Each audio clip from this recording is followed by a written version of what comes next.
Oh, beautiful. Well, thank you so much for being on time. As usual, we start with our 3-minute silence council. And I invite you to put an intention towards this meeting together, putting everything behind and really allowing yourself to be present for deep listening of others. And also perhaps even reflecting, on the last week. And we'll talk about it during our sharing. But again, reflecting in a way with kindness and non-judgment, whatever it might have been. We'll talk about challenges and victories, and putting that intention to share with kindness as well. All right. Now let me share screen with you.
for joining us with that intention, whatever your intention may be for the day.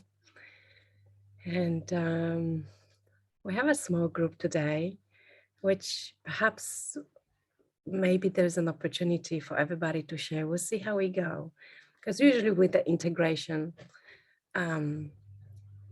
meetings, it's like 2 or 3 of us share, and then we'll reflect, give feedback on whatever is coming up, because usually it's related to everybody else. But I'll see how we go. So for today, what I would love us to do is to reflect on the last week in terms of a few things, if you wish to share. See if this comes up for you. Is it your time to share today?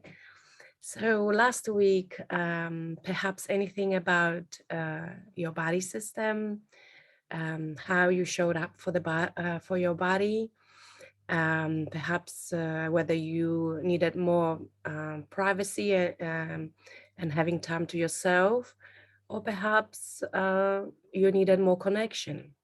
So see what's happening, what has been happening for you, and share with us if you could. Anything in terms of the journaling, the last week's mental body, answering the questions. Why are we doing this journey? As you were journaling in the morning and in the evening, has anything changed? How has it been changing for you? And what you have noticed about that? And also, I don't know, maybe perhaps there were some challenges, some victories last week on this. We're halfway through the integration, this short period afterwards. Perhaps you were doing chakra dance at home. Whatever comes to your heart that feels like wants to be shared in a group. And again, could be struggles, could be wins, whatever comes for you. And then if you're open to feedback and reflection, or if you've got any questions, please share those too. So we'll see how we go with that. I'll pass.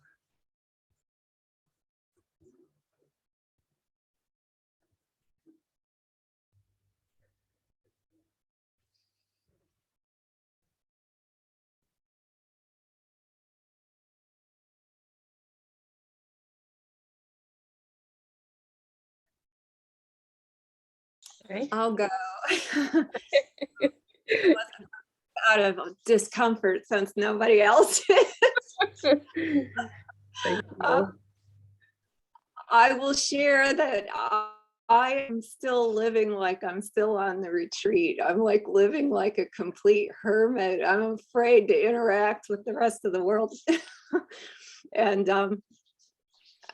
I don't know, I'm kind of enjoying it. Luckily, I've been able to, but that's kind of what's going on with me. So that's pretty good. And Jay, when you're saying like you've been enjoying the retreat, you also mentioned like you fear to face the world. Did you say? Is that what you said? Like you're afraid to go up? It's not that I'm afraid. It's just it's so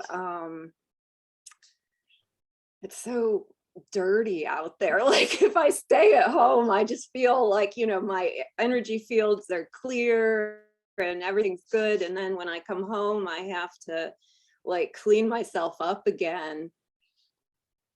Yeah, it's a real thing for me. Like I really don't want to be in the real world all that much. Right. And I'm wondering, and again, this is being curious about this, because it's part obviously of the journey as we incorporate the joy and the pranic flow. Anything of resistance is almost like can be connected to that protection of the field, but it could also be it could be like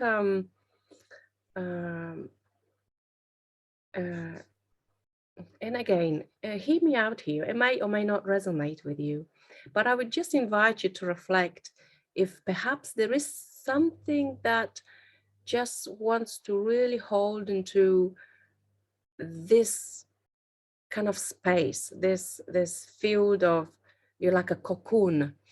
And again, remembering that everything what's outside is inside. It's like microcosmos and the micro and the micro, it's all like it's working together. And if it's like, if there is a clear boundary, and maybe like this pranic flow may be hard to flow when we're facing these other, this other or another. So, and again, well, we'll talk about today the task for the next week, and maybe that's aligned with that too, reflecting on what is it that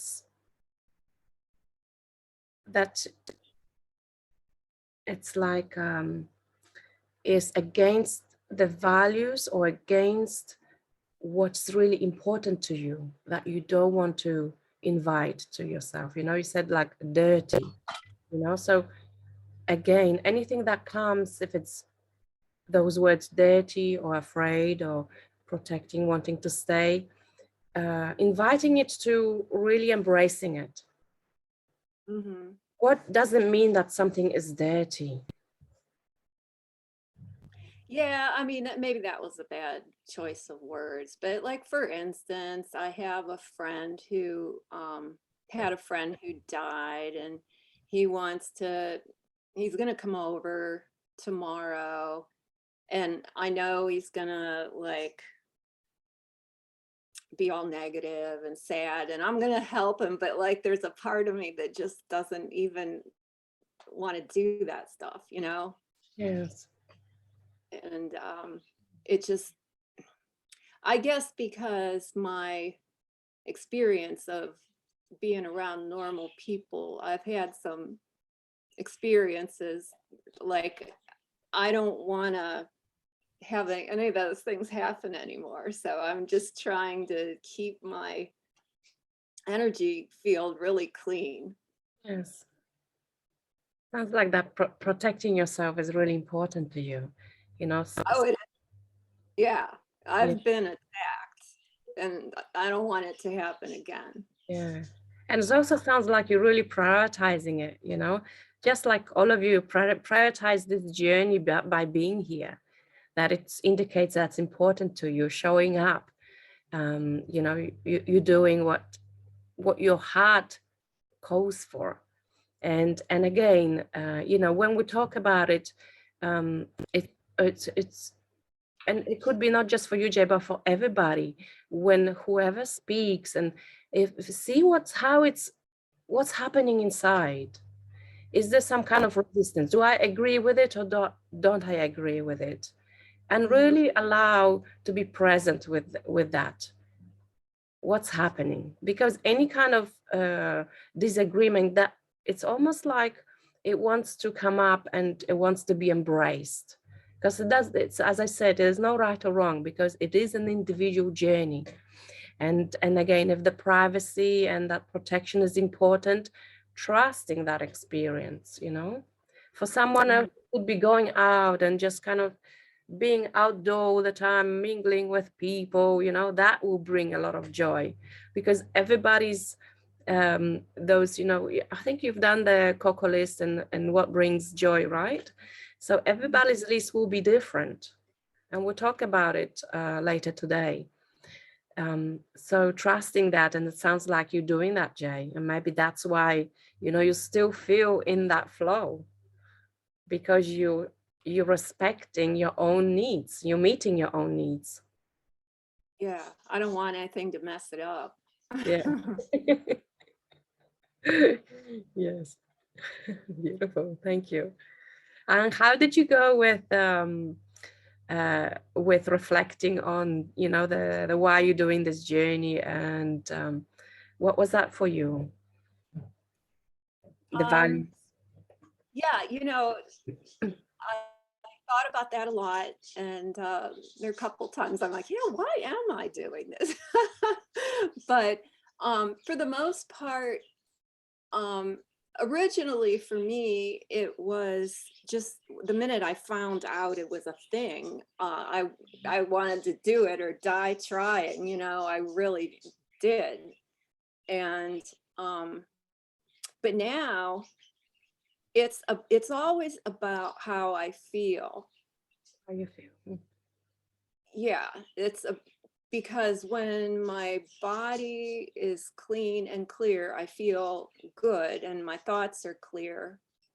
And it's all about balancing that to be the best that it can. Right. So again, you know, meeting your own needs and being aware of what really brings you that joy, brings you the love of self, and what brings you this feeling good, and then following that. Yeah.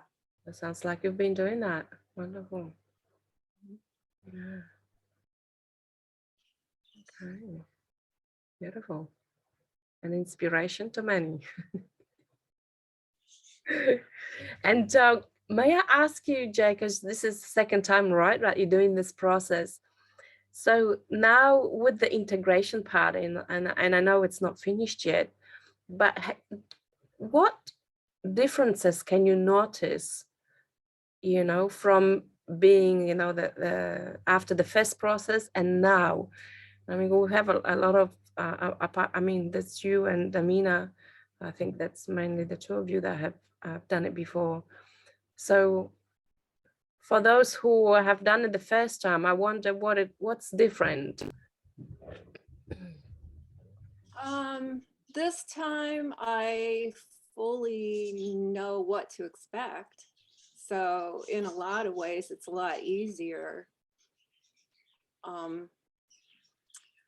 In terms of integration, it was very rocky the first time, super rocky. And I guess maybe that's why I'm going so slow this time, because yeah, I was unprepared for how my family was gonna treat me. Really unprepared. I thought I was like gonna be the first breatharian who could be completely authentic with their family. And how wrong I was. So this time around, I know what to expect and what to say. I was really naive the first time around. And, you know, there wasn't an integration thing. I mean, we did have a couple Zoom meetings. I think we had 2, which is more than he usually did, but he liked that group a lot. Yeah, that's all I can really say to that. If you do something a second time, you know exactly what you're in for. Yes. And it's well worth doing, by the way.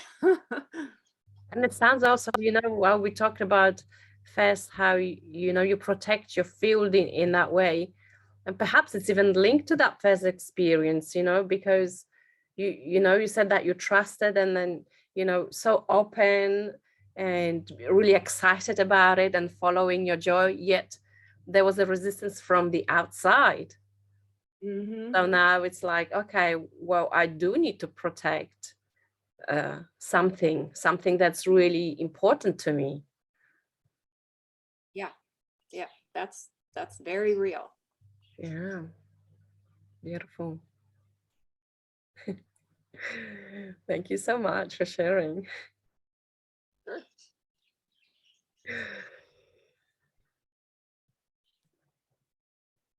Who else would love to share? Vanessa, welcome. It's been Thank a you. while. Yeah, I think I'd like to share because I feel that my journey is a little bit different from other people's. I didn't break the water fast until last week. So I had 24 days of dry. And I was taking notes every day about what happened to my body at day 22 of dry. I was feeling really great. My body switched to the pranic system about day 10 or day 11 of dry. I just stopped sleeping. Like I went down to 0 sleep because the body had no need for sleep. And it was strange because I thought I would die, but every day I did not die. And up to day 22 was feeling better and better. But what happened after day 22, it just hit me that I just wanted to die. Like, I think a part of me died because the old self there's just no like semblance of the world anymore. And what I struggled with after day 22 was that I think it's the emotional part where I just saw like no semblance. Like I was just waiting in my bed, like it's nighttime, what do I do?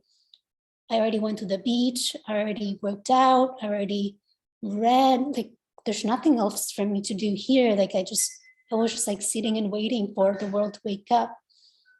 And obviously, you know, like there was no hunger, thirst, none of that.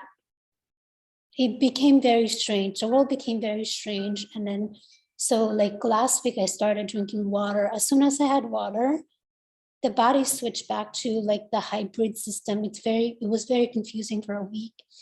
The first day I had water, and then I had a little bit of honey. And then after that I had a little bit of broth. So it's been several days of like having stuff in my body again. And so I'm giving my body like something to do so that it would sleep, so that I would like readjust a little bit better. Yeah, so far it was confusing. And the body changed a lot. I think that all the water, like dirty water, came out. But yeah, I felt very confused. So today I feel much better. And Vanessa, thank you so much for sharing. That's very inspiring. I'm wondering, with this experience, because there was a few things that you mentioned and I'm really curious about, but I'm wondering, like, you know, how we talked about those 4 bodies, mental, spiritual, energetic, and physical. Which body you feel that was driving or was in charge, almost like, or leading this process of these 20 to 24 days dry, like extending it? I think it was the spiritual body for sure. It was the spiritual body is the strongest. So the mental body is also pretty strong. Physical body seems to be okay. The emotional body, I think I started having like maybe like issues when I just didn't know like how to relate to the world. So maybe it's the emotional body that kind of at the end, like needing a break or like to reconcile. Yes. But I definitely felt like very, very like heightened, like connected with everything. Yes. That sounds like I'm really, really aware of it, self-aware, because, you know, Vanessa, you mentioned that it was confusing, and that's emotional body struggling, right? Feeling confused. What's happening here? And you met that need of that body. You attended to it. You said that you gave also the body something to do. So maybe it was like this confusion. Oh, you know, what am I here for? You know. And I also am curious about, you mentioned like a part of you died. Which part you think that died? What has died? Yeah, I honestly think like a third of me died. So I talk to my body every day, and part of the body just does not want to be part of the journey. It wants the old life. It wants the normal life.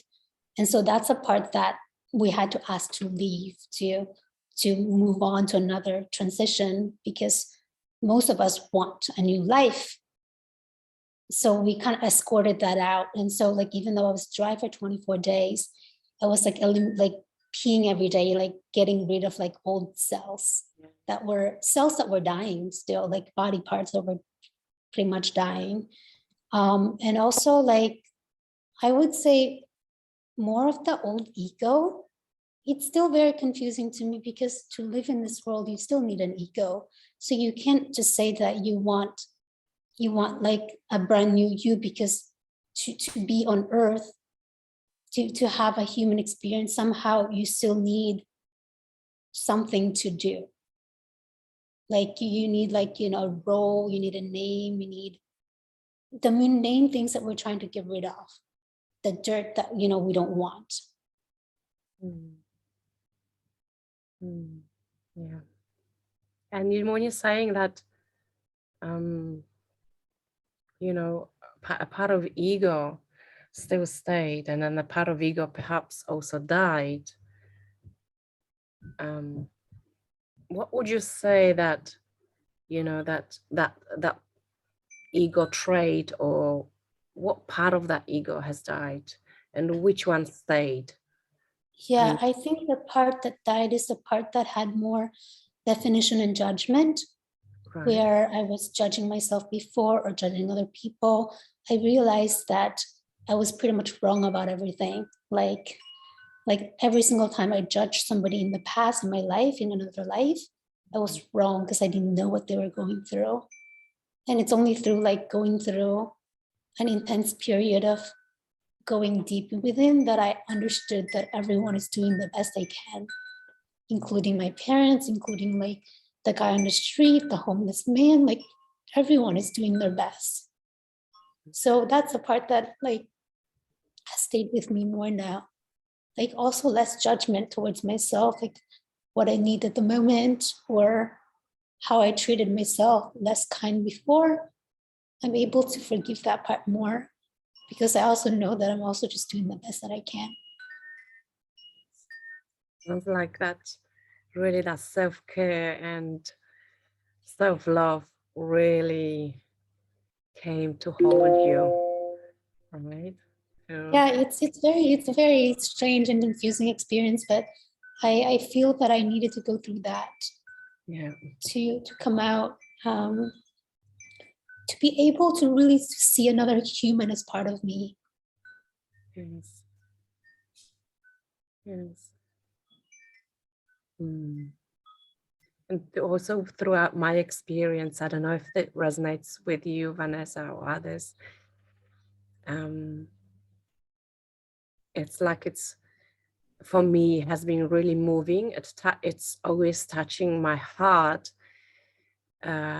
It's like this gratitude is almost like carrying me when I'm noticing a part of myself in another, and really it's like this, when the heart expands and then the compassion grows, it's almost like it's really hard to describe.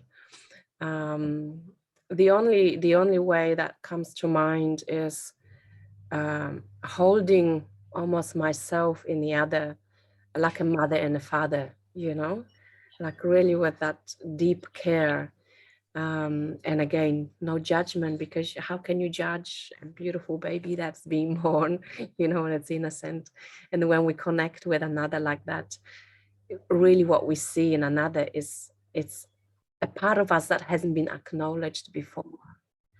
So it could be like, you know, when we see, you know, and then again, you talked about the judgment, you know, how it's drop, or it goes away, because you also, it's like you're noticing that others don't judge you. So you're able to recognize that inside of you too. And no one knows the journey of you as much as you do. So it's impossible for me, for example, to judge any of you, because how would I know? But at the same time, it's like when I really open up and deeply listen, there's always a part that knows exactly what's happening, because it has happened to me in one way or another. And that's how we relate and connect. And even if it didn't happen, it's like sitting in silence is like stepping into someone else's shoes, but not necessarily going into their world. But imagine, like, you know, two children sitting just next to each other and just seeing the same thing. So whatever you're seeing as you're sharing, I can see it. And it's like, you know, it's going to be okay, you know, we got this. So the same, it's with the body system, you know, it works that it might not be every day that we connect with each other, It could be just once or twice a week, but it's, you know, creating this connection that's always there, that, you know, we're there for each other. It could be, you know, just saying hello, you know, how has your day been? You know, just indicates that someone is there who cares. Someone is there maybe who needs to hear that everything's going to be all right, you know, cover me with sunshine, you know, things like that. So, and it sounds like, you know, for you, Vanessa, you have been there for yourself. You have not abandoned yourself, even though it was confusing, even though you wanted to die, you know, you were there for yourself. And that's huge. It felt like your heart, it's like somebody just like cracked that open, and so all the walls just like came down, and you see so much pain in the world and you see so much beauty in it at the same time. And you just have so much love for everyone. It's like everywhere I go, that's what I see. Like last week was when I started drinking water, a lot of things happened, and I was at Whole Foods and I just wanted the taste of honey. Like I wanted honey. That's all I wanted. Like I could not stop thinking about honey. So I bought like honey and I mixed it in the water. And then this woman came up to me and she's like, "Oh, can you not do that here?" Basically, she treated me like a homeless person. And that was the first time I felt like, oh, wow, this is what a homeless person felt like when you're so tired that day and you just wanted something very small and people were like thinking of you as dirty and like shooing you away. And of course my skin, like, you know, I looked like a 60-year-old at that time because I did not drink for like 24 days. I felt it. Like it's like you don't know like how other people are actually struggling, but when you feel that pain, then like you feel connected. You actually, yeah, I just have more compassion toward others now because of what I went through. Also being aware in that situation, in that shop, that, you know, perhaps there was a pain in that person that she or he was not able to see through that, see you for who you were in that very moment. And again, the subconscious very often, and this is something that all of you perhaps, you know, I invite you to have, you know, to just be curious about it, because very often the subconscious and one of the bodies brings the information for us. It's quite literal. So for example, with honey, it could be that you just need more sweetness in your life. So it could not be, you know, it could nothing to do with honey. It's just the message, you know.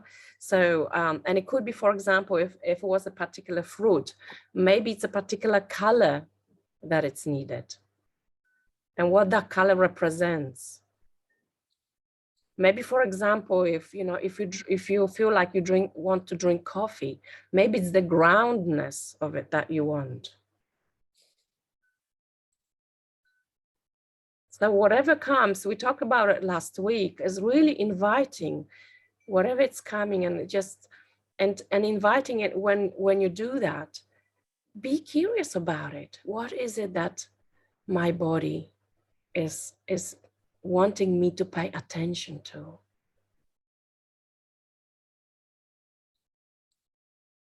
You know, also like perhaps, you know, Vanessa, with the honey, you know, bees, busy. You said about you wanted to give something for the body to do. Yeah, when you have 24 hours a day and you're so connected with everything, it's a very scary place. Like I wanted clarity, I got clarity, but then I was just like, what do I do now? Like I was counting hours. I'm like, I have all the time in the world. What do I do? And I hear you. I hear you. And it's such a courage to be able to address that and hold that and really look at it for what it is. Because the fear will come. It wants to come and it wants to be transformed into love. That's why it wants to come. It just feels the love. It's like a moth wanting to come to the light. That's how it works. And the loneliness, the boredom. I mean, for me, for example, on this journey, just having extra time, that was wonderful. But what I've experienced, like, and again, might be different for everybody, because I've got family. Just not sleeping, that was also, it was huge, because everybody's asleep. It's dark. And again, it came up for me, what do I do? I mean, you know, so I can't really dance because it's like, I'm gonna make noise, everybody is asleep. So I have to maybe go outside. But these things, it's like, but you know, this is a huge opportunity for this creativity to flow, to see what's important for me. What is it that I want to do if I want to do something? Because in the end of the day, there's nothing we have to do. We don't. You know, and you were in that space, like everything can die. It's like, it's almost, I just am. And then realizing that we are the creators. So yes, we can create to do something. And then when we create, when we know we have a choice to do something, what's the intention behind it? What is it that we want to create? What contributions are we making to our lives, or maybe our life of another? So this is huge. And I just want to say, I really honor your journey and everybody's journey, whatever it may be, but also just for sharing that with us, Vanessa. And how bravely, you know, and compassionately you showed up for yourself, despite of the fear, despite of the confusion, despite of all of these uncomfortable and scary things. It's like, if you've done that, you can do anything, literally, you know? It just doesn't matter what will I be.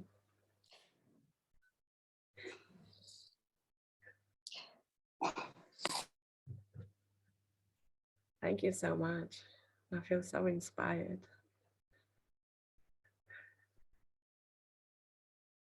Thank you.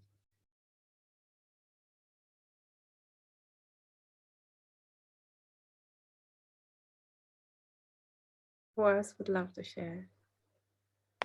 This is Bob. I'll share a few things real quick. First, I really enjoy being with people, and as I said last week, I felt guilty about getting off, you know, what I felt getting off the pranic path and partying with them and eating with them. And the conversation last week really helped me a lot. So even though, particularly with the holiday, I did some of that this week, I accepted it. I felt great joy doing it. And now I'm doing a 2-day dry, and I'm taking a week off of, you know, those sorts of activities.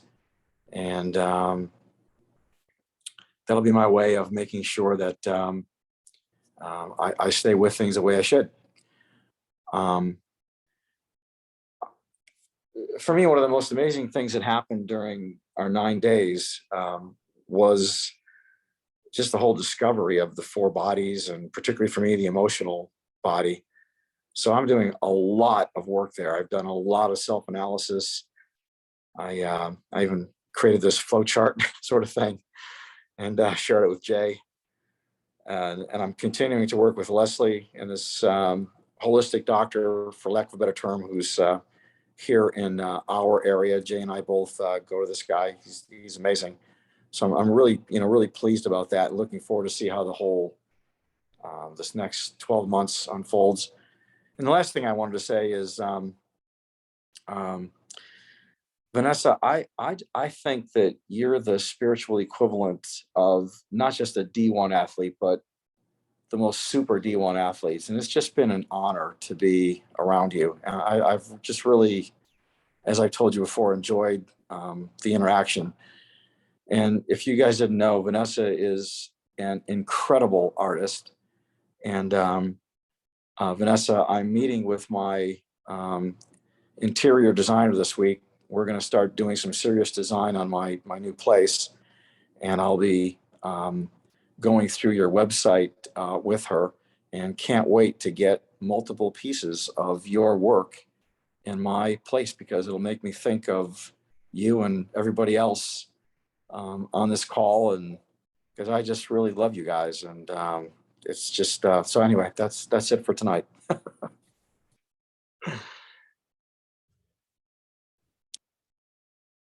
Thank you.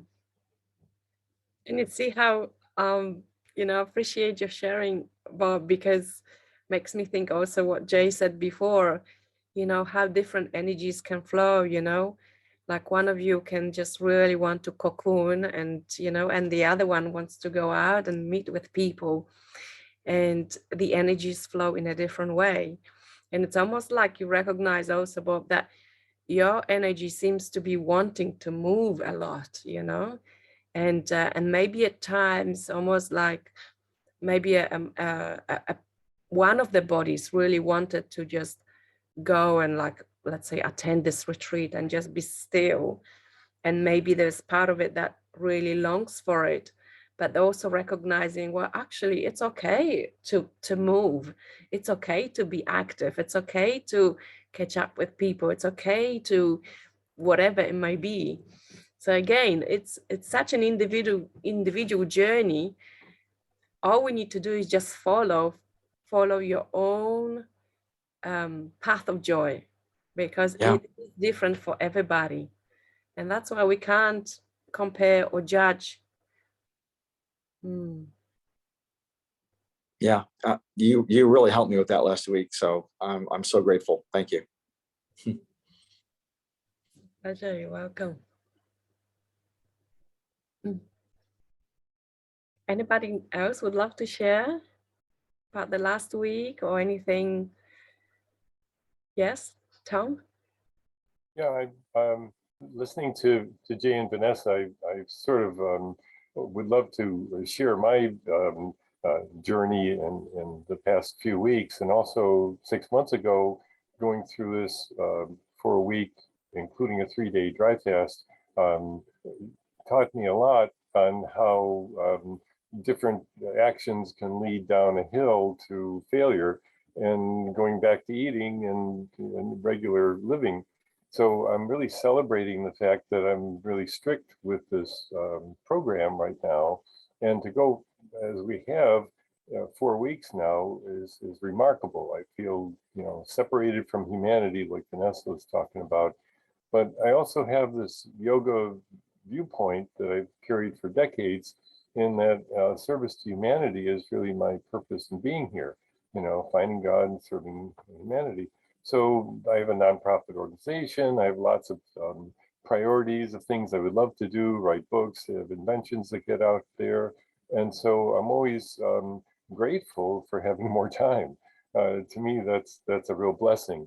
And of course, sleeping less is really nice when it happens. So far, it hasn't happened in a big way like it has for Vanessa, but in general, when my body feels weak or something and so forth, I'm concerned about the ability to either perform as I hope to do each day on a couple tasks to help others, and also virtually, what is my body telling me today that was different than yesterday, and so forth, because each day on this journey is different. I thought it would kind of keep going better and better and getting stronger and so forth, which I at least can be grateful for on the days that I lift weights or do the power yoga routine that we do every week. So I'm maintaining weight, which is remarkable, I feel. I can't wait to see it go up, obviously, whatever it is, the 3 month period that we have to wait for. But overall, I thought I'd at least share the fact that changing my perspective towards serving others with the extra time helps me to not get into the, I feel like a trap or a doldrum of having extra time and boredom and nothing to do. I very rarely feel that way, and I always think of things that will actually be constructive and creative. So I invite others to do that too with your extra time. And I think you'll find it to be very gratifying. And that's sort of the Buddhist journey. You hear some really saintly Buddhist monks on YouTube, they try to do one serviceful thing for others with no hope of return each day, because they know that karma, good karma is being created by those actions. And I feel the same way. Thank you so much for sharing, Tom. Every time I listen to you or we have interactions, I can feel there's so much passion behind, like you want to share whatever you discover or whatever something new happens, or your victory, how you want to share with everybody to experience that what you're experiencing. It's like, these juices are flowing through and I'm just like, oh, you gotta try that, so it's again, it indicates how much you care about the world and about others and yourself, and how important this is to you, even if it might not resonate with everybody, because as I said, everybody on a different journey. But I feel like I can't talk to anybody about this, except maybe 1 out of 100. Yes, that's right. It's like you find your tribe. So Tom, could you share with me what has changed or shifted that you're saying, like, you're celebrating this sticking to the path, because what is it that's behind it, like, that really makes you proud of yourself? Well, like I told Ray a week ago or so, it seemed to me when I read about this decades ago in Autobiography of a Yogi, I mean, literally around 1975 is when I read the book. I read about 2 people who were breatharians, both of whom seemed to be living a saintly life. Therese Newman is a classic, for example. And so I felt that, oh, that's the only people that could attain such a pristine existence, And then, of course, I started discovering I have a slide, for example, I used on a slideshow for a recent conference presentation I just gave. It was called the International Conference on Science and God. So I felt invited to at least include breatharianism as one of many different breakthrough sciences that I was discussing. And that went over pretty well. There was only one person that responded, but that's exactly what we expect, I suppose. So anyways, my point is that as the decades went on, I started finding more books like Life from Light from this Michael Werner that's overseas, Scandinavia, and he's a professor of biology. Well, I used to be a college teacher, so I resonated with his book and the fact that he couldn't explain what was happening to him, but at least he got trained by Jez Muhim, who was like a mentor for his 21-day process. And I felt, well, if he can do it and he doesn't even believe what's going on in his body, then maybe there's a chance for me to do it. And I thought, well, Ray seems to be the most accessible. I'll travel out to Sedona, and then it didn't really happen. So this was really a breakthrough to do this from home. And it's amazing that my wife is sort of slowly coming toward this kind of lifestyle.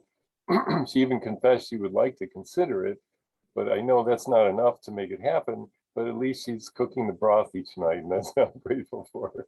So overall, I feel like it'll finally release me from all the digestive issues that I had, and also the strength that seemed to be part of it, as well as the mental clarity. I mean, I have more mental clarity in the past 3 weeks than I've had in years since I retired from the patent office. I used to be a U.S. patent examiner, and after retirement, it's not a really good lifestyle to have because I felt overall that eating was a barrier to creativity, because you basically have an hour that you can't think afterwards. All the energy is in the tummy. And so these advantages for breatharianism are miraculous, to be honest. I mean, you guys and we are, I forgot how many small percentages, 0.001% of humanity, when there's only a few thousand of us and 7 billion people. So I think we're leading toward the future, especially if we go to another planet or, any number of climate crises that'll cause world hunger. We're already prepared for it. We've got a formula that we know can allow us to survive. And so I have a chance to, share that with others too, which is also part of my philosophy of life. Contribution seems to be important to you. Thank you. Yeah. And I want to just reflect on that too for everybody. I mean, we spoke about it a little bit last week. I think we talked to Bob about that, is that this will also pass. And I mean it in a way just to really stay curious, keep staying curious, because there will be a moment, and again, maybe not for everybody, or maybe everybody will experience it soon. And it hasn't happened for me for straight away, but I noticed that it really does not matter what is around you or what you ingest. It will be a moment when, even like, for example, I had I never drink, but like alcohol. And then we went on a holiday with my family, and they left like a bottle, like a small bottle of wine as a gift. And I thought, oh, let's see. I was just really curious about it. I said, wow, I wonder what's the difference now, because when I was a teenager, I was drinking and I got really like hangovers. And what has happened? It was, and again, I just really invited it with curiosity. And when I drank, and it was such a huge different experience, and I address that with no judgment.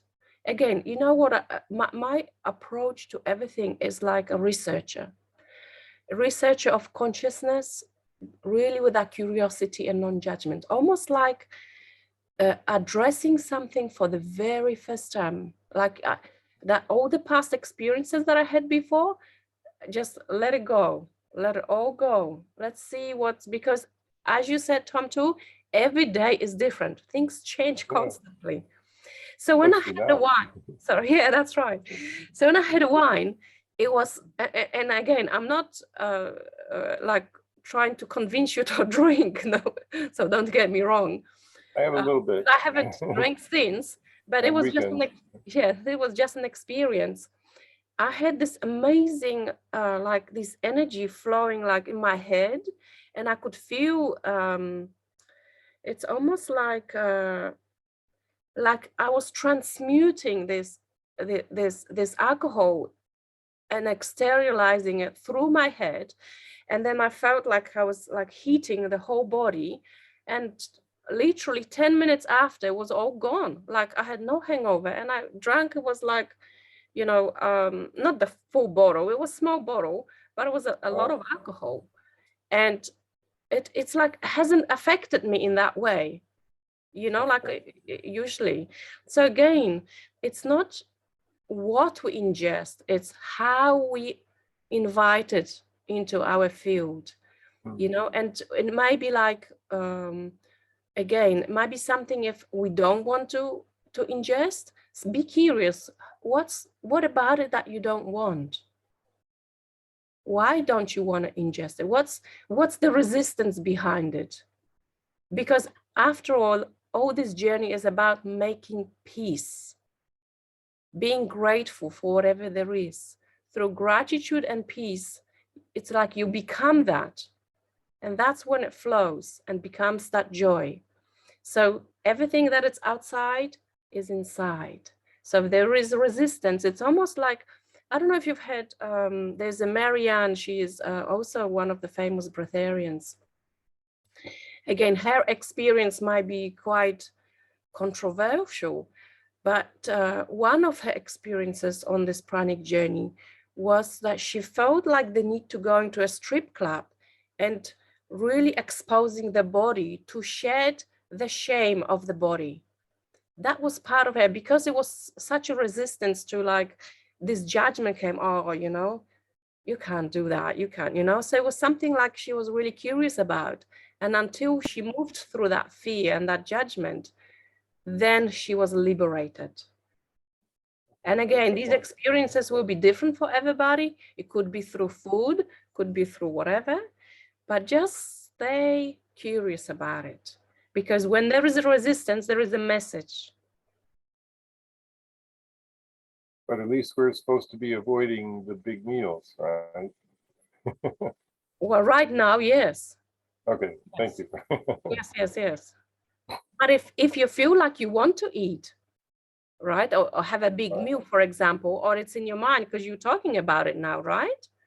So you want to avoid that meal. Again, what's behind it? I'm not saying to eat a big meal, but being curious about it. What is about the big meal that it's so big and important, you know? Yeah. Thank you. Thank you for sharing. Thank you. So Grace, I do have a question about, maybe other people can answer it too. So I've been tasting food and nothing really tastes good. Like I would buy like a drink that I would get before and I would just drink it and I just throw it away. Like OJ doesn't taste good. Nothing tastes good.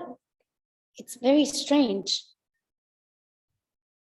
Does anyone have the same experience?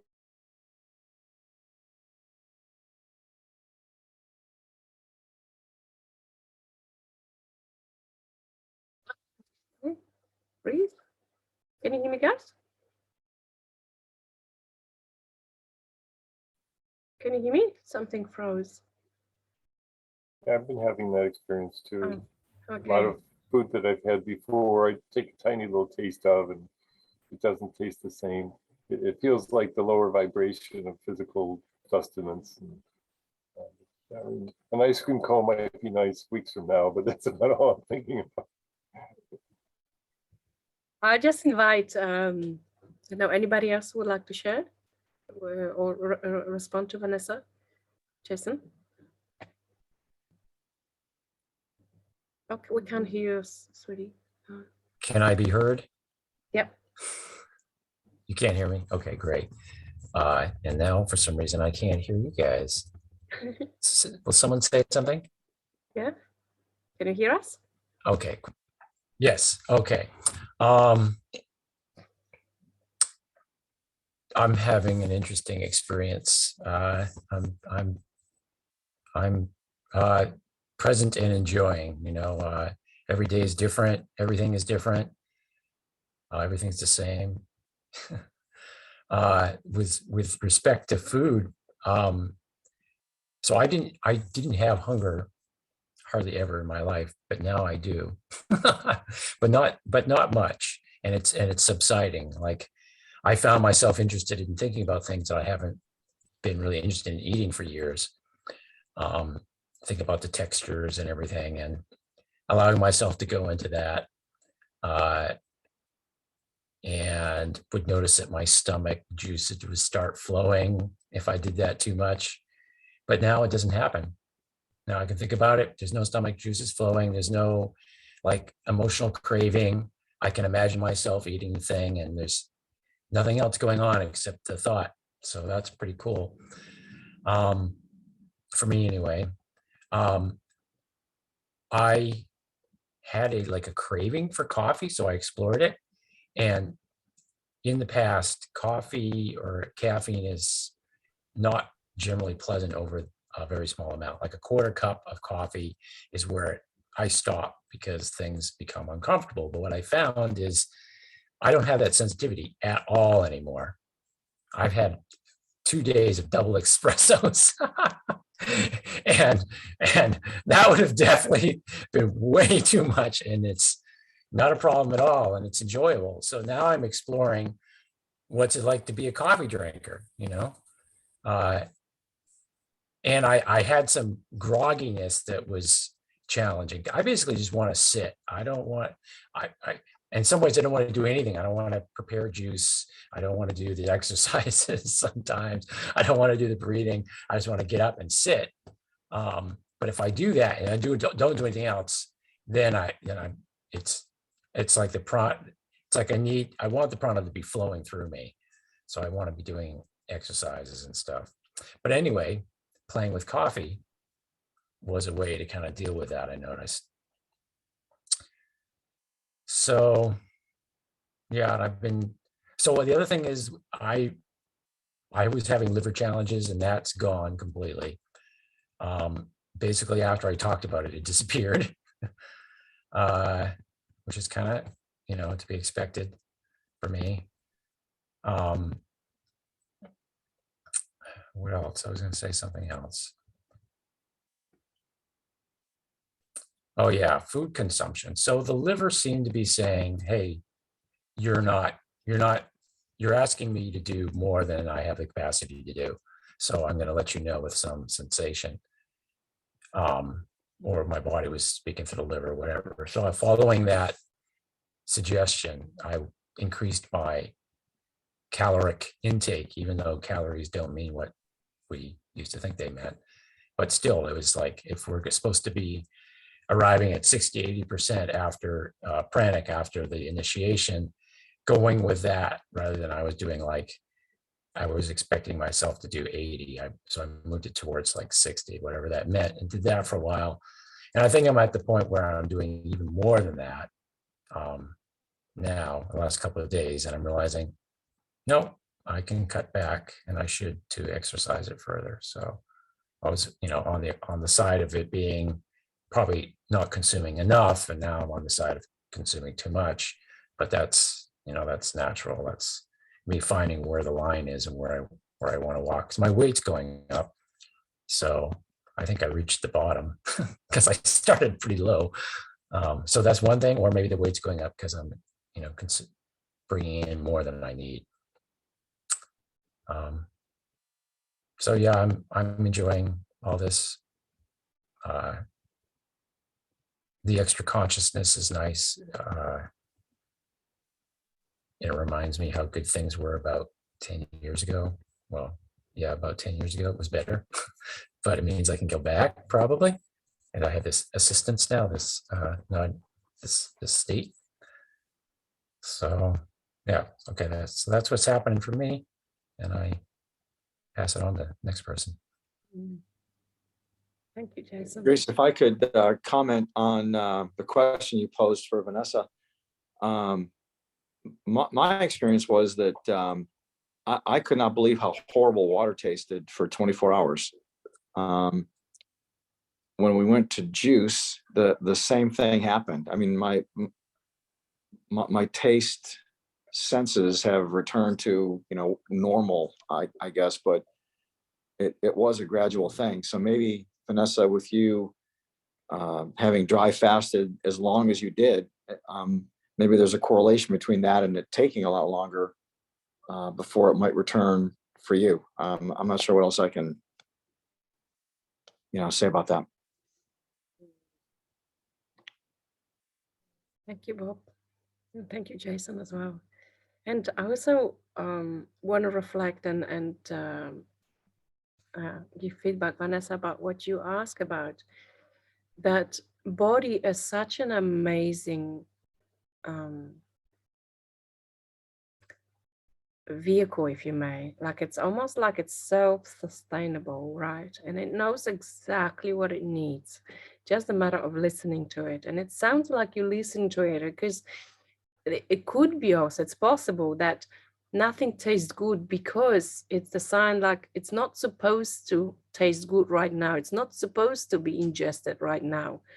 And, you know, doing such a long dry fast, it would also make sense, because everything needs to be really slow and gradual.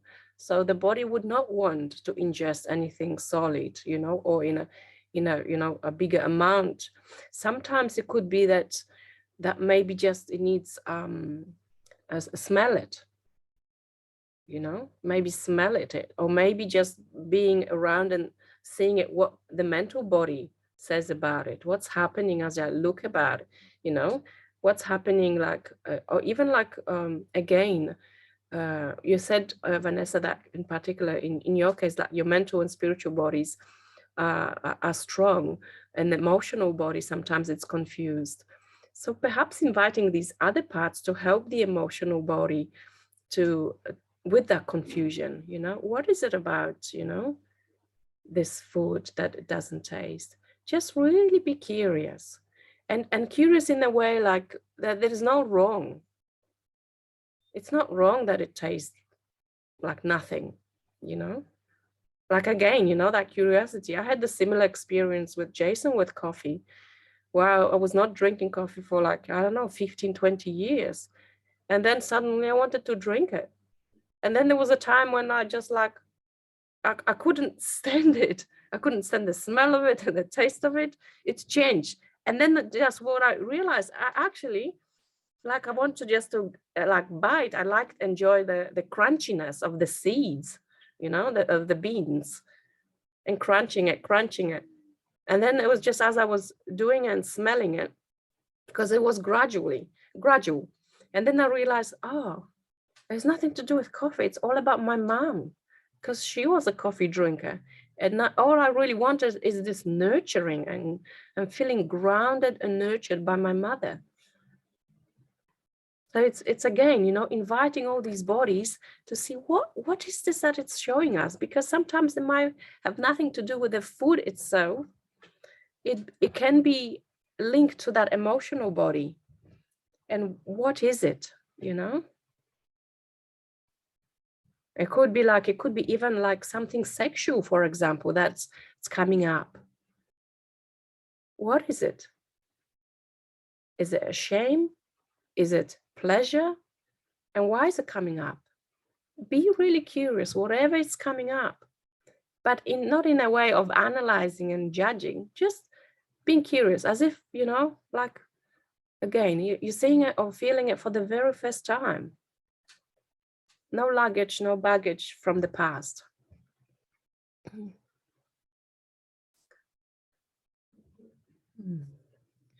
Thank you. So I'm wondering if anyone else would like to share or has got any questions. Okay, and then we'll go with our. Hi. Hello, Diane. I'm feeling good now. Last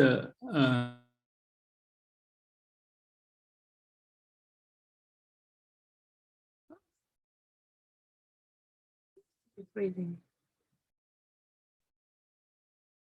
errands, and I noticed something that's interesting, because this time I find myself appreciate small daily life more. So this is I hadn't had this feeling for a long time, except in my childhood. So so I brought some wine for my father and father-in-law and grandfather, and I feel very, very good. It's feeling good to provide for my family. And when I accompany my grandfather when he is eating around the table, and it feels wonderful. It's ordinary things, but it really feels good. I hadn't had that feeling for a long time. It seemed a distant memory. So and I feel the silence in the countryside. It's not very long. It's just a bit, but I see the possibility. It's a beginning of something that's really wonderful. I think I'm more present than before. So that's really exciting for me. And I appreciate it. Mm. Another thing, my body weight is still dropping, about half a pound per day. And I got some inspiration from Vanessa about I may be able to talk to my body a little bit. Maybe there's some fears there that so the body weight keeps dropping. Maybe I will do that, and I have some ideas. And thank Vanessa for inspiring me. And I also had sometimes I have some sensations in the body. So mainly in the head, a tingling, sometimes a little bit of cool sensations, the hair part of the head, and sometimes in the back, in the leg, but mainly in the head. It began this last week. I'm wondering if it's a sign that my energy starts flowing more. Maybe I'm more into this prana living. So that's my question. Could you share with me some light, please?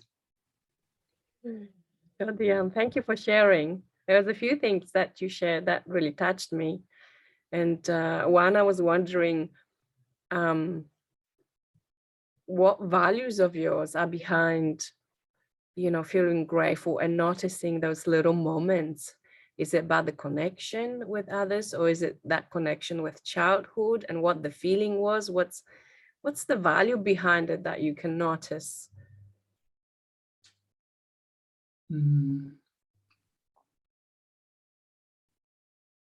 I haven't thought about it. Give me a minute. Like what's important, those little moments that you see, like when you offer and have that present moment, almost like with this other person, someone you love, someone who is from. Yeah, it's about love. I think it's a flowing of love. Yes. That made me feels good. The flow of love. I didn't feel it before. It's like before I might buy them present, but it's more like a habit or morality things, duty. But I feel love this time, and I feel love for the countryside, so for the normal things. It's about love. It definitely comes from childhood. Yes.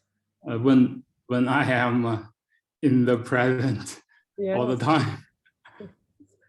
Yes, and usually, very usually, that has been my experience. It might be different for everybody else, but gratitude is probably the most powerful frequency that can be. When we notice little things, it's like, the emotional body is in joy. That's when it happens. Well, that's when it flows. Without gratitude, it's almost, for me, it's not possible to be on this path. It's and just noticing, it could be anything, just like you said you gave the bottle of wine to, it just really this juicy stuff. It's like this, as you said it, like perhaps this prana is flowing through me. That's exactly what's happening, in those moments. Just looking like at the wind blowing through the leaves,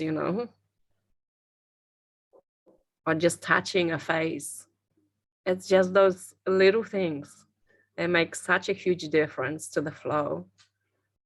Yeah, when I was lying down in the bed in my parents' house, it's countryside. It was very quiet, and my children and my mom is sleeping beside me. I hear the breathing and the quietness, as the silence.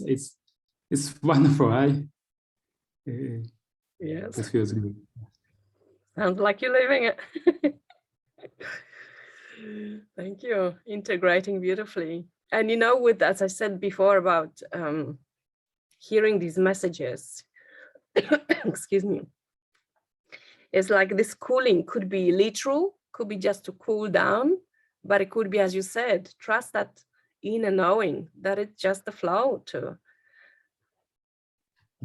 So it's almost like, just know when you actually ask a question, you wouldn't be able to ask it unless there is already an answer within. Because the real question is, what is the question? That's how you know about the unknown. Because if you're asking the question, that means you already know it. You already know the answer. Because otherwise you wouldn't ask. So I invite you to reflect on that too. Vanessa? Yeah, I want to share. I wonder if it has to do with the cooling of the head. Something that came to me is that it could be, may have to do with your crown chakra. It's probably opening up more than before. So there's more energy flowing. So right now you could be feeling the cooling. Pretty soon you could be feeling the heat. Because I went through like phases like that where different parts of my body would just heat up. There were days when I had to sleep naked, and there are days when I would just have to like pile up. So a lot of like energy moving. It could also be sharing of the wisdom. I know before that you talked about how, the concept of like receiving abundantly and giving abundantly. It could be, like sharing of wisdom that maybe your soul wants to do. And Grace like pointed out like a really like a good statement that your body already knows the answer, that the fact that you notice these things, that there's movement. It's good. I'm excited for you.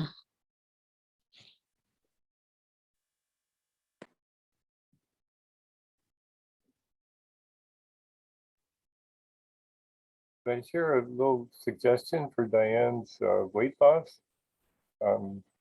I was going through that for the first couple of weeks and lost 20 pounds, but then I started having little sips of olive oil, like once a day.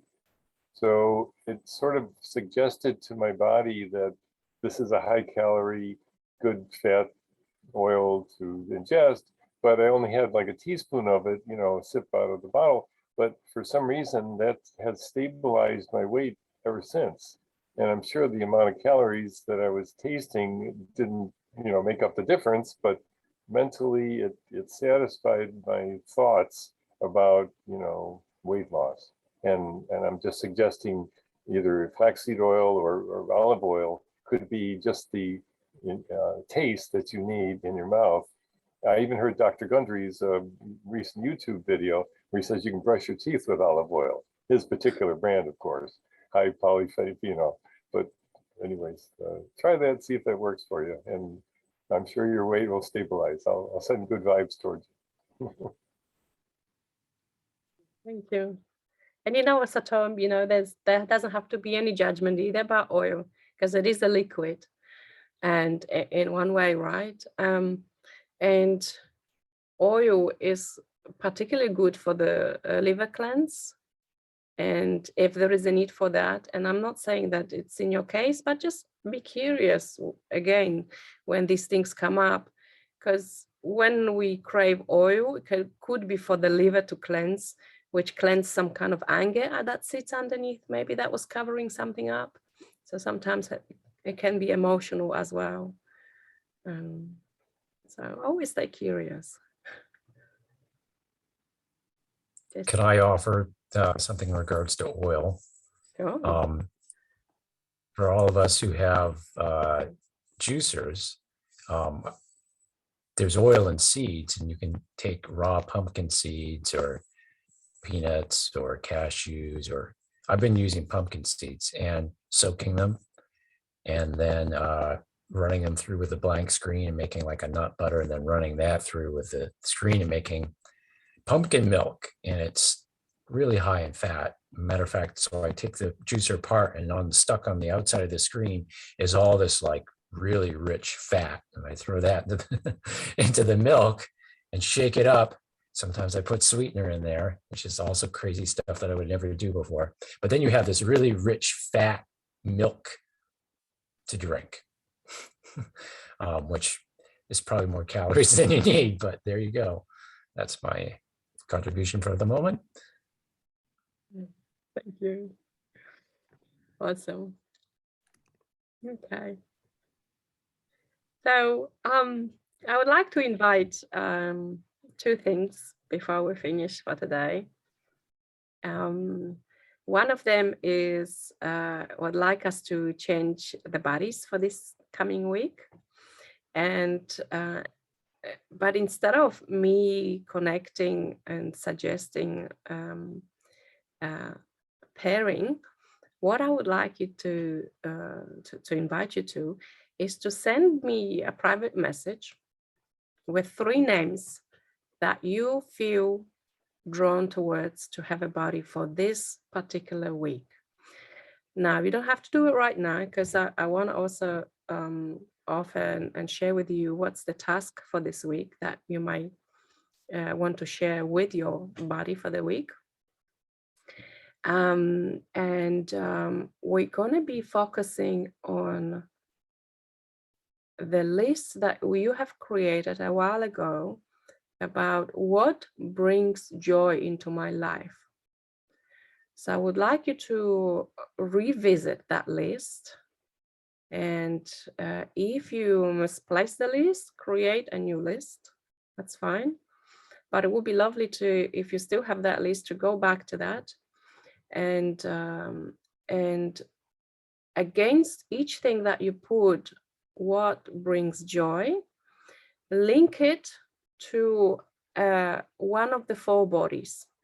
So for example, if you like dancing, link it to the body that you feel that it's linked to for you. So because, you know, logically it could go like it's linked to the physical body, but for me, for example, it's linked to emotional body. Okay, that's like the predominant body. So see what it feels like for you.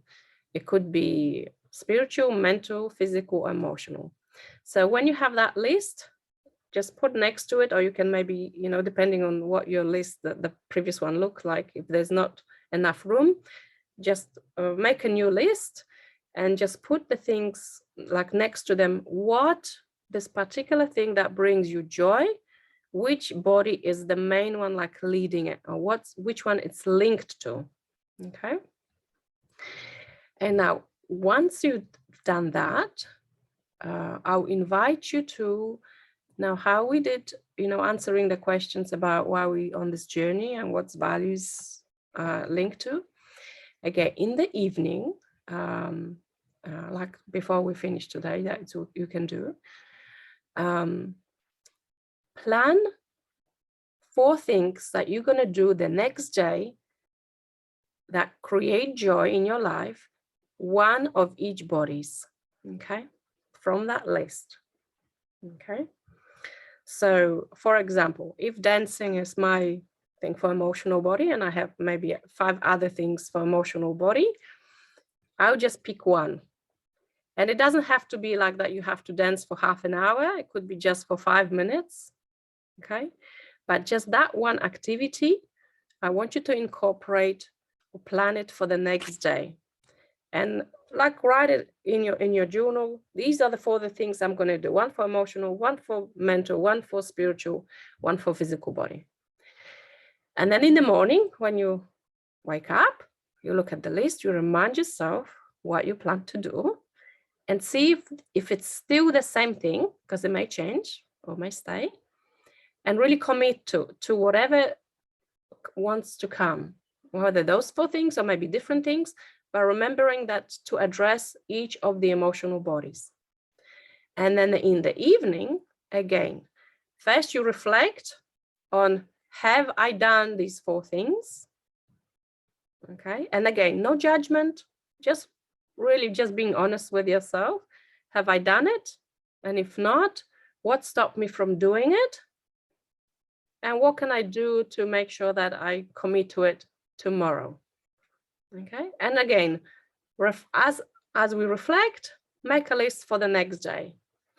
When there is a resistance, let's say after 3 days, when you see, okay, well, I planned to dance and it never happened, address that.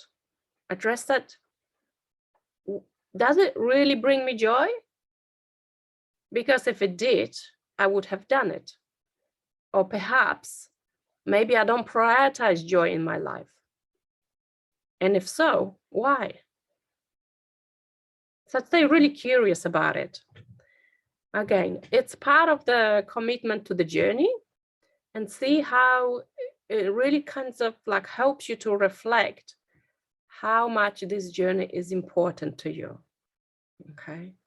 And I don't mean that it must be important or it must be a priority, but you see what's happening for those, next 7 days.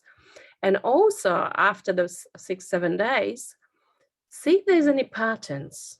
See if there's a pattern, like, for example, that you're drawn towards more physical things or more emotional things or more spiritual things, that you want to do more meditation but no exercise, for example, or do more dancing but nothing like, listening to the music maybe, or relaxing or something like that. Just notice the patterns. Okay, again, no judgment, just really observing it. Be curious. Okay. Have you got any questions about it? So I just want to make sure that it's clear. Diane? Yeah. I don't. Could you give some example about activities for the mental body? Mm-hmm. Okay, well, it could be for me, for example, for the mental body, is reading, a self-reflection. That's mental for me. Okay. Sometimes meditation can be mental, sometimes not. So it depends. Sometimes it could be emotional. Depends, if it's something to self-regulate, it's emotional. But if it's something that I just sit down and meditate, it could be mental. And sometimes it can be spiritual. So again, it also can depend on the day. But so as you reflect on it and you draw to see which body it's linked to, because I thought initially that dancing was my physical thing, but it wasn't. It's mainly emotional. And it just takes me out of the, it shifts my energy and my emotional body. So if there will be, for example, in my case, it could be different with you, but if I feel, let's say I feel sad, and it's not like I don't want to feel sad, but if I notice that, I'm really grieving over something, to really embrace myself, I could put a music on and dance, and then I shift that emotion as well. So again, this is something that works for me, and it's not to use it to avoid the emotion, other emotion. It's more to self-regulate and to care about yourself. So notice that. Of course, dancing can be very physical. It could be part of instead of exercising, could be a physical thing. So it can be like that too. So it depends. Okay.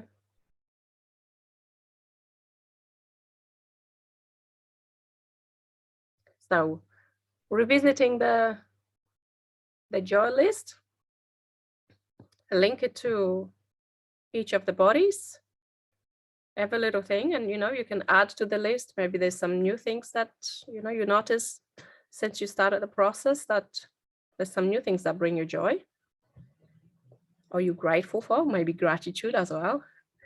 And then in the evening, plan it for the next day. In the morning, revisit it, and then reflect back and again plan. So that's like a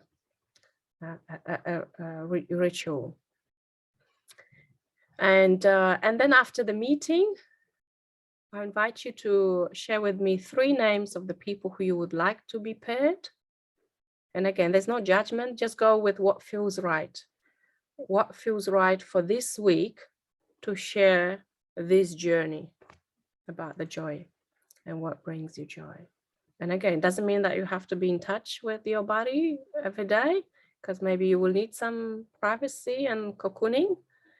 But just I want you to see what resonates with you, what energy, what person you're drawn towards. Doesn't have to be the same sex or age. Just go with the feeling in the present moment. Okay. Does that make sense? 3 people. You mean our classmates or No, just including out of our group. out of our group? Yeah. Yes, out of our group. 3 names, and you'll be paired with one of them. But I want you to choose 3. Send me 3. Because obviously, if you just give me one name, and it might not be sufficient for pairing. And I want to give you, it's almost like you have control in that as well, rather than me doing it this time. Okay. Okay. So before we finish with a silence and intention for the week, any last questions, or anybody would like to share anything before we harvest as well? Good. Okay. Okay, so just to finish up, I would love to hear from each of you either a word or what you're taking from today, what you're harvesting, what touched your heart, what moved you, what you're committing to for the coming week, anything that, what we've addressed today, what came up for you that you really want to harvest from today's meeting. I'll pass.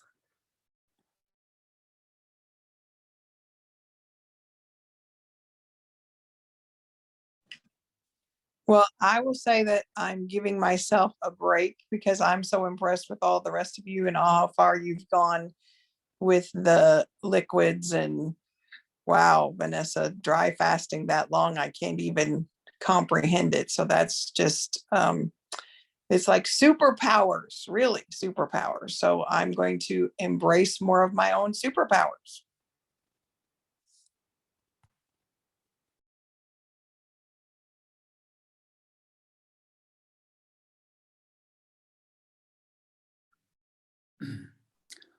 Nurturing.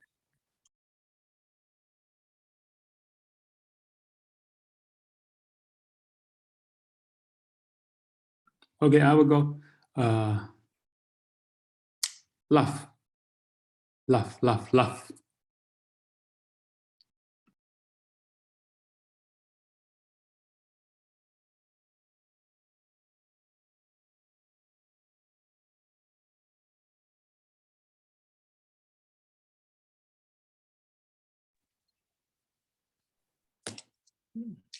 I'll go. I would say inspired. These weekly talks have been phenomenal for me because they inspire me to stay strong.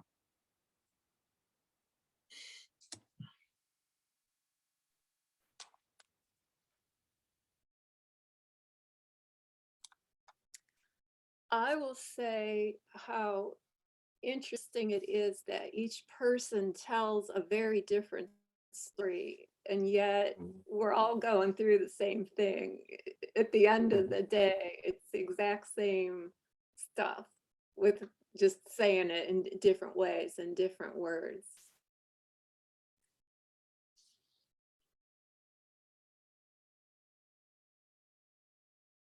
It's nice to belong to a group and be encouraged to keep going.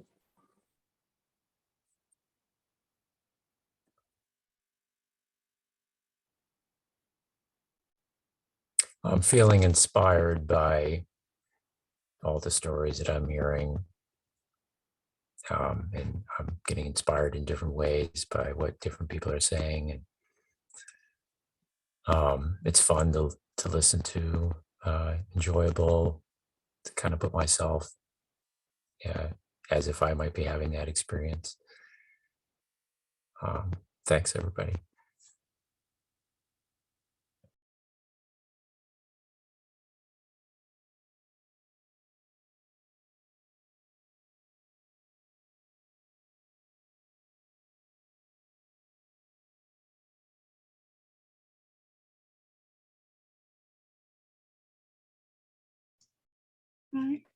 This week I will be curious. I'll stay curious.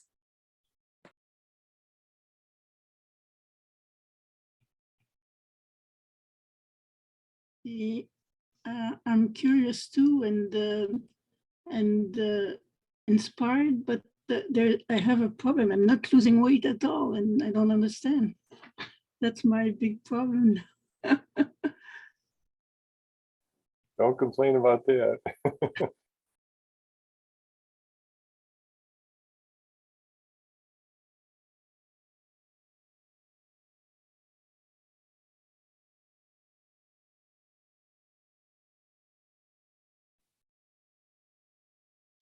I think I feel a little bit jealous of the people in the group who have time because I've been full working and living my life and, you know, having my niece, and it's been very challenging. And I noticed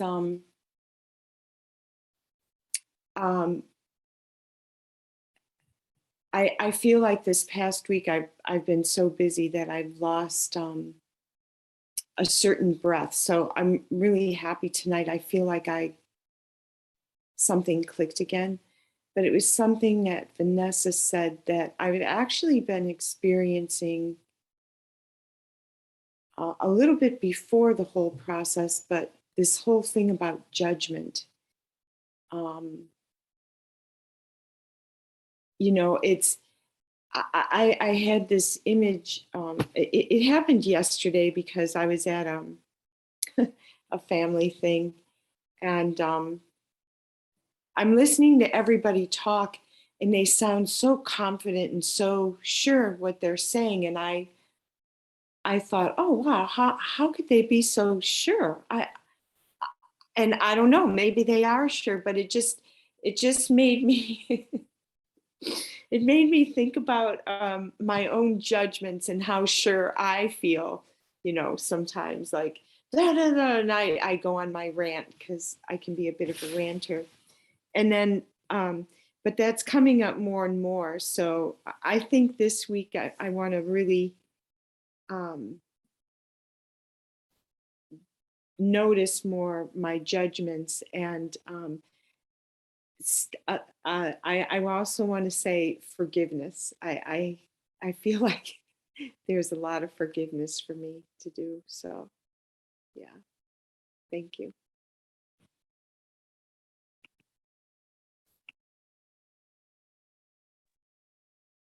Yeah. Thank you, much gratitude. Well, let's finish with 1 minute intention and for the week. And instead of the poem, I would just share with you the words that I've heard today from each of you.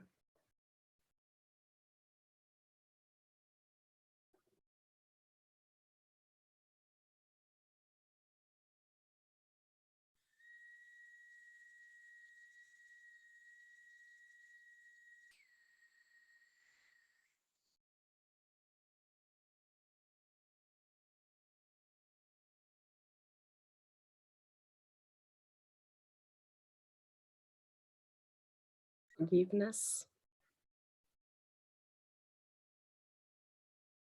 wrong, love,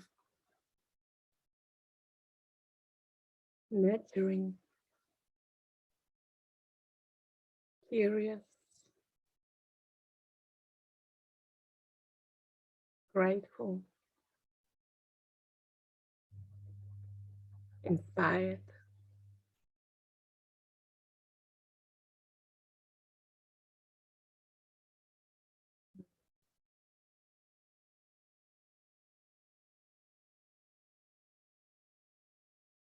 jealous.